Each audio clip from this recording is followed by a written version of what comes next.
വിദേശത്ത് ജോലി വാഗ്ദാനം ചെയ്ത് ലക്ഷങ്ങളുടെ തട്ടിപ്പ് നടത്തിയതായി പരാതി. ആലുവ സ്വദേശികളായ നൌഷാദ്, നസീറ ദമ്പതികളാണ് സംസ്ഥാനത്തിന്റെ വിവിധ ഭാഗങ്ങളിൽ നിന്നുള്ളവരിൽ നിന്ന് വിദേശത്ത് ജോലി നൽകാമെന്ന് പറഞ്ഞ് പണം തട്ടിയെടുത്തത്.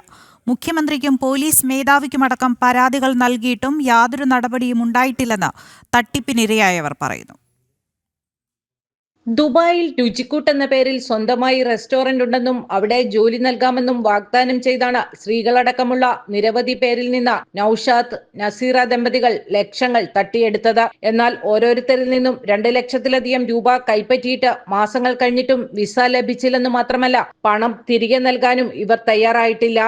രുചിക്കൂട്ട് റെസ്റ്റോറന്റിലേക്ക് ജോലി വാങ്ങിത്തരാമെന്ന് പറഞ്ഞേച്ച് ഞങ്ങളുടെ കയ്യിൽ നിന്ന് 2 ലക്ഷം രൂപ, എൻ്റെ 2 കൂട്ടുകാരുടെ കയ്യിൽ നിന്നും കൂടി 6 ലക്ഷം രൂപ നൌഷാദിൻ്റെ വൈഫിൻ്റെ അക്കൗണ്ട് നസീമയുടെ അക്കൗണ്ടിലേക്ക് ട്രാൻസ്ഫർ ചെയ്യുകയാണ് ചെയ്ത് ബാങ്ക് വഴി. പക്ഷേ ഇദ്ദേഹത്തോട് ഞങ്ങൾ ഡിസംബർ 29 തീയതി ഞങ്ങളെ കൊണ്ടുപോകാമെന്ന് പറഞ്ഞിട്ടും ഇതുവരെയായിട്ടും ഞങ്ങൾക്ക് വിസ തരുമോ, ഇയാൾ കൊണ്ടുപോകുന്നതിനെ പറ്റി യാതൊരു തീരുമാനവും എടുത്തിട്ടില്ല. മൂവാറ്റുപുഴയിലുള്ള ജോസ് സിറ്റിയിലെ എന്ന് പറഞ്ഞ ഒരു ചേട്ടൻ്റെ മുഖേനയാണ് ഞങ്ങൾ ഈ നൌഷാദ് എന്ന് പറഞ്ഞ ഇക്കാനെ പരിചയപ്പെടുകയും അവിടെ ഗൾഫിലായിരുന്നപ്പോൾ തന്നെ ഞങ്ങളെ വീഡിയോ കോൾ ചെയ്ത് സംസാരിപ്പിക്കുകയും അവിടെ 50,000 രൂപ സാലറിയോട് കൂടി നിങ്ങൾക്ക് ജോലി വാങ്ങിച്ചു തരാം, അവിടെ വന്നു കഴിഞ്ഞാൽ പിറ്റേ ദിവസം തന്നെ രുചിക്കൂട്ടെന്ന് പറഞ്ഞ ഒരു റെസ്റ്റോറൻറ്റിലേക്ക് നിങ്ങൾ കയറുകയും 50,000 രൂപയുടെ സാലറിയോട് കൂടി നിങ്ങൾക്ക് ജോലി മേടിച്ച് തന്നിട്ട് നിങ്ങൾക്ക് എന്തെങ്കിലും ബുദ്ധിമുട്ടോ വിഷമം ഉണ്ടായെങ്കിൽ മാത്രം നിങ്ങൾക്ക് വേണമെങ്കിൽ തിരിച്ചു പോരുകയും ചെയ്യാം. ചതിക്കുമായിരുന്നു പിന്നീടാണ് ഞങ്ങൾ അറിഞ്ഞത്. അപ്പോൾ നമ്മൾ പല സമയങ്ങളായിട്ട് ഇങ്ങനെ നാളെ പോകാം മറ്റന്നാൾ പോകാമെന്നൊക്കെ പറഞ്ഞ് ഇങ്ങനെ ഇട്ട് വലിപ്പിച്ചുകൊണ്ടിരുന്നപ്പോൾ ഞങ്ങൾക്ക് അങ്ങനെ തോന്നി ഇതൊരു പറ്റിക്കലാണെന്ന്. പുള്ളി പറയും ഒരുമിച്ച് പോകാമെന്നൊക്കെ പറയുമ്പോൾ നമ്മൾ അതൊരു പ്രതീക്ഷയിൽ നിന്നു. പിന്നെ ഡേറ്റുകൾ മാറുന്നതനുസരിച്ചിട്ട് നോക്കിയപ്പോൾ പറ്റിക്കപ്പെട്ടേക്കെന്ന് പറഞ്ഞു. അപ്പോൾ സ്വാഭാവികമായിട്ടും ചോദിക്കും നിങ്ങളെന്തൊരു ട്രാവൽസ് വഴി കൊടുക്കാൻ. ഞാൻ ഇതേപോലെ ഒരു ട്രാവൽസ് വഴി പൈസ കൊടുത്തിട്ടും വഞ്ചിക്കപ്പെട്ടിട്ടുണ്ട്. അപ്പോൾ നാട്ടുകാരനാണ്, പേര് കേട്ട ഒരു വീട്ടുപേരൊക്കെ ഉള്ള ആൾക്കാരാണ്. കടം വാങ്ങിയും ലോൺ എടുത്തും മറ്റുമാണ് പലരും ഇവർക്ക് പണം നൽകിയത്.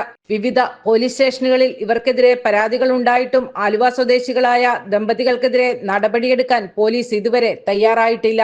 തുടർന്ന് പോലീസ് സ്റ്റേഷനുകളിൽ കയറിയിറങ്ങുകയാണ് പരാതിക്കാരിൽ പലരും. ഏകദേശം ഞങ്ങൾ അന്വേഷിച്ചനുസരിച്ചിട്ട് പലരും പറയണനുസരിച്ചിട്ട് 100 പേരോളം ഉണ്ട്. അവർ രംഗത്തേക്ക് വരാത്തതെന്താണെന്ന് വെച്ച് കഴിഞ്ഞാൽ ഇതിനു മുന്നേ ഇങ്ങനെ പോയി കഴിഞ്ഞാൽ കാശുകൾ പോകും. ഞങ്ങളിപ്പോൾ പോലീസ് സ്റ്റേഷൻ കയറി ഇറങ്ങി നടക്കുകയാണ്. സ്റ്റേഷനിൽ ചെല്ലുമ്പോൾ സാർമാർ പറയണത് ഞങ്ങൾക്ക് പൈസ വാങ്ങിച്ചു തരാനുള്ള റൂളില്ല, അവൻ്റെ അടുത്തുനിന്ന് പൈസ എങ്ങനെയാലും നിങ്ങൾ വാങ്ങിച്ചെടുക്കുക അല്ലെങ്കിൽ എന്തെങ്കിലും ചെയ്യുക എന്ന് പറയണല്ലാതെ ഡേറ്റുകൾ കേട്ട് ഞങ്ങൾ തഴമ്പായി. മുഖ്യമന്ത്രിക്കും പോലീസ് മേധാവിക്കുമടക്കം പരാതികൾ നൽകി. എന്നാൽ നടപടിയൊന്നും ഉണ്ടായില്ല. മറിച്ച് തങ്ങളെ അപകീർത്തിപ്പെടുത്തുന്നു എന്നാരോപിച്ച് നൌഷാദ് പണം നഷ്ടപ്പെട്ടവർക്കെതിരെ പരാതി നൽകുകയും ചെയ്തു. ഒരു കോൺഗ്രസ് നേതാവിന്റെ ബന്ധുകൂടിയായ ഇയാളെ പോലീസ് സംരക്ഷിക്കുകയാണെന്നാണ് പരാതിക്കാരുടെ വാദം. പണം തിരികെ ലഭിക്കുന്നതിനു പുറമെ ദമ്പതികളുടെ വിദേശത്തുള്ള അനധികൃത ഇടപാടുകൾ അന്വേഷണ വിധേയമാക്കണമെന്നും ഇവർ ആവശ്യപ്പെടുന്നുണ്ട്. ജനം, കൊച്ചി.